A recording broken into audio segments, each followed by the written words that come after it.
Welcome back, team. Today I want to share with you my own personal toolkit that I use professionally. So the tools I use, my strops and everything as well. It just gives you an idea as to what I use. And I'm also going to share with you some other tool makers. So not just the ones that we have here on the table, but there are so many blacksmiths out there. They all have some great tools to offer. So we'll cover those very, very soon. But let's get straight into my own personal toolkit. So the tools we've got here on the table are actually from two different makers. I have Karlsson, who have sold me the Lloyd Axe, and then I have the Lloyd knife and hook knife, which were made by a gentleman called Matt White, who goes by the name Temple Mount Woodcraft. So let's start off with the knife. We're going to put everything else to one side. So the Lloyd knife. The Lloyd knife is probably one of the most sought after pieces of carving equipment, yet it's not necessarily the most important that you own. The Lloyd knife consists of, as we said in the other video, the Moroniv 106 is very similar. It has big, wide, flat bevels, very good to register both whilst carving and while sharpening, and it gives you a very, very fine, sharp edge. So a little bit about Matt White. Matt White started blacksmithing tools a few years ago, and he has just skyrocketed in terms of the quality he's producing. Some of the world's finest carving tools come from Matt White, and I've worked with him closely with things that I like about and things that I don't like about the knives that he was offering, and we've adjusted and changed things over time.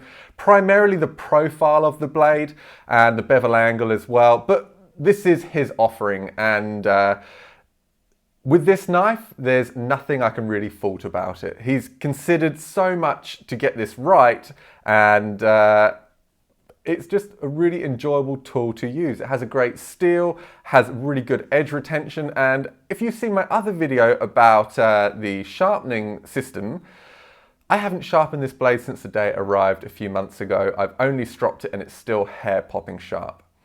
So the Lloyd knife, in this case, it's 3.5 inches long. It has a flat over hollow grind, which is basically, the knife has been put on a wheel which hollows out this wide bevel, but then we put flats over the top which allow us a quicker sharpening, a quicker stropping, less removal of steel each time, and just a more efficient grind to use. There's also a little bit less friction in use, although I don't think that it makes a huge amount of difference. It's in use. However, when it comes back to maintaining the tool, it really does. So I opted for a cherry handle on this knife, and as I said, it's a 3.5 inch blade made out of 1084 carbon steel, high carbon steel, and it's just a pleasure to use.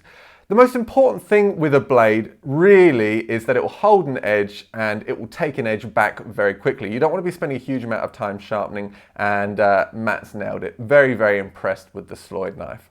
It's the one I use for all of my spoons. I don't have multiple knives that I then chop and change throughout the process. I use one knife, this is the knife, and having used many knives over the past from all different smiths, it's the one I've settled on.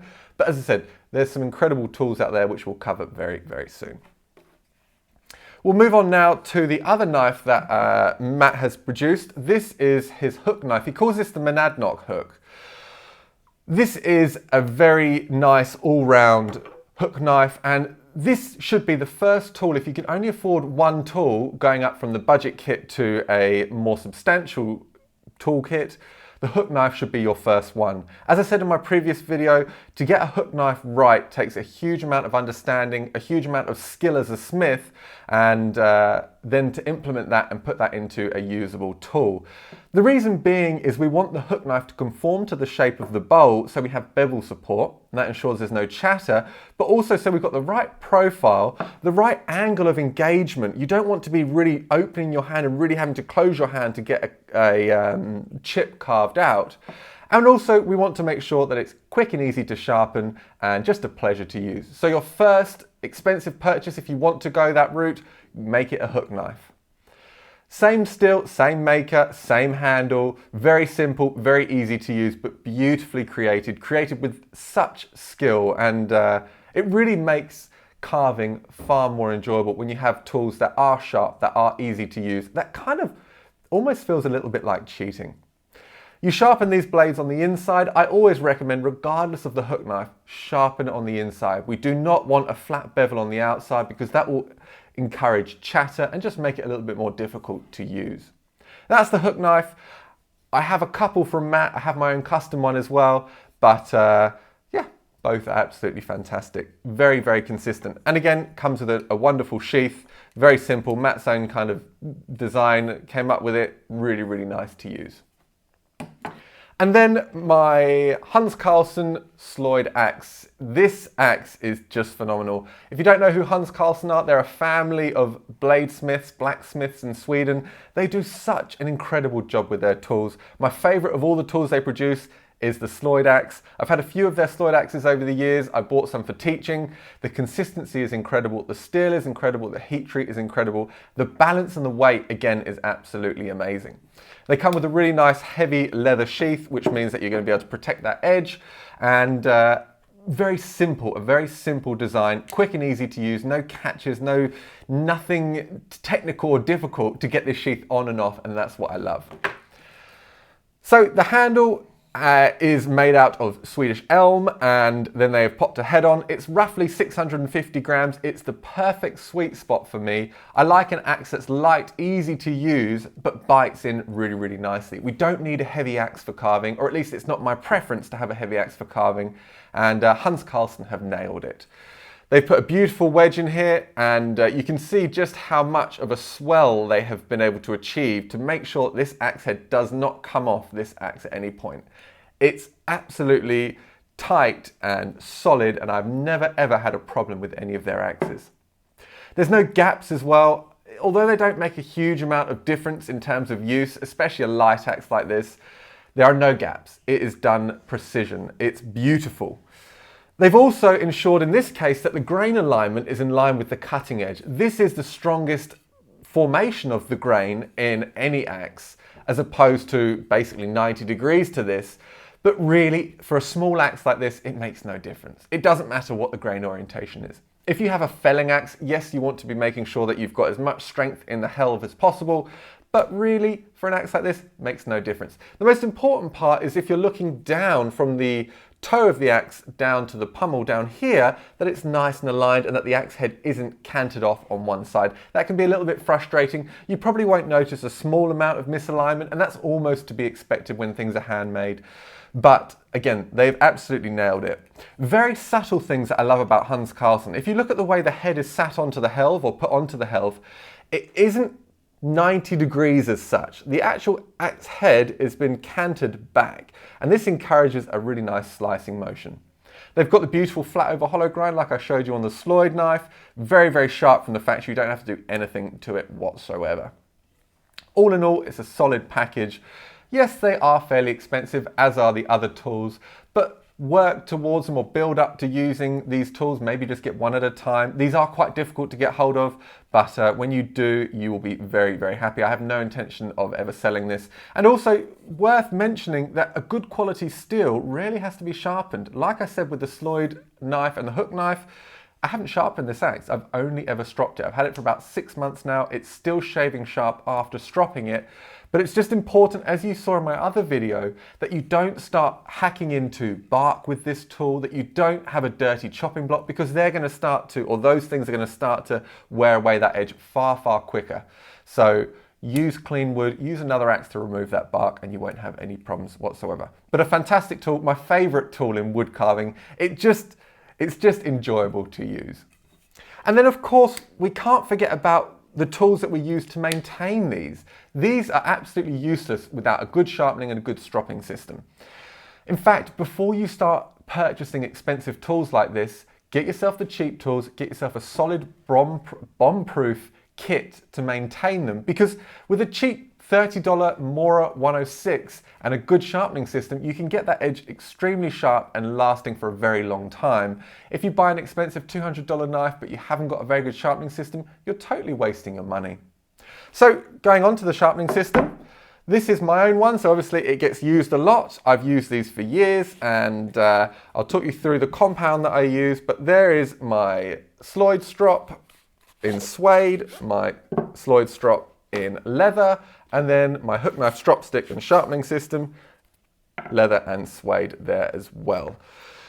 So I use these every 30 minutes in my carving, regardless of whether it's a knife, the hook knife or the axe. It's just a really good idea The more you strop, the longer the edge will last. Of course, I have my float glass and sharpening system, or float glass and jarwood sharpening system. Again, use it all the time. Absolutely bomb-proof, simple, easy to use, fuss-free. I love it. And then lastly, of course, you need a good quality compound. I've used a huge amount of compounds over the years. I've settled on Veritas for a number of reasons. It doesn't clog. It cuts quickly at the beginning and goes to a very fine edge. So it starts around about 8,000 grit, goes up to around about 60,000 grit or 0.5 micron. It just does the job very efficiently. It doesn't smell. It goes onto the strop very easy. No need to warm anything up. You literally color it in like a crayon. Every so often use the cleaning kit to clean off the strop, and it's really as simple as that. So that's Veritas honing compound. So now we've covered what I use, how about some other makers? Because there are so many other makers on the market that do a fantastic job. Some you would have heard of, maybe some you haven't heard of. So we've spoken about Matt White, we've spoken about Hans Karlsson, another Swedish smith, Svante Järv in, I think he's the north of Sweden, don't quote me on that. He has a social media, but he doesn't put a huge amount of content on there. But again, his tools are very organic, they're really nicely made, good quality still, very, very affordable. Of course, you have people like Reid Schwartz over in the US. Reid makes some incredible tools. He's worked with some amazing makers. His blade steel is absolutely phenomenal. I've really enjoyed using his tools over the years. Of course, you know Nick Westermann. Nick Westermann is probably one of the people that got into this at the very beginning. He brought out the flat over hollow design on the hook knife, and his tools are extremely well sought after. You're looking at around about a year wait, but when you actually get the blades, they're only about £40 each, so they're not expensive at all. A really great investment. They hold their money, or they hold their value very, very well. There are a number of other smiths that are just up and coming. I'm working with another smith who's bringing something exciting to the table. I'm looking forward to sharing that with you.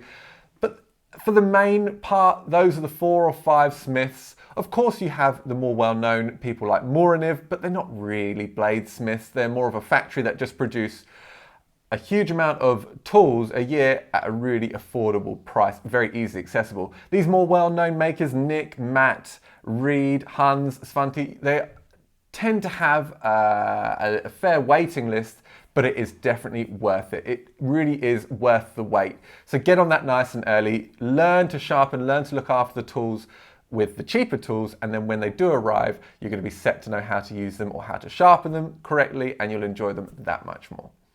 So hopefully you enjoyed going through my kit with me. I use this every day professionally, and if anything better comes along, I'm always open to change. As of yet, I haven't found it, but there's always that opportunity for that to arise. So team, hopefully you enjoyed the video. Please, as always, subscribe, click the bell notification. If you've enjoyed the content, please head over to my Patreon, the link's below. It really just helps me to continue to create these videos, to get everything set up here and produce the content for you all. So until next time, happy carving, safe carving, and I'll speak to you very, very soon.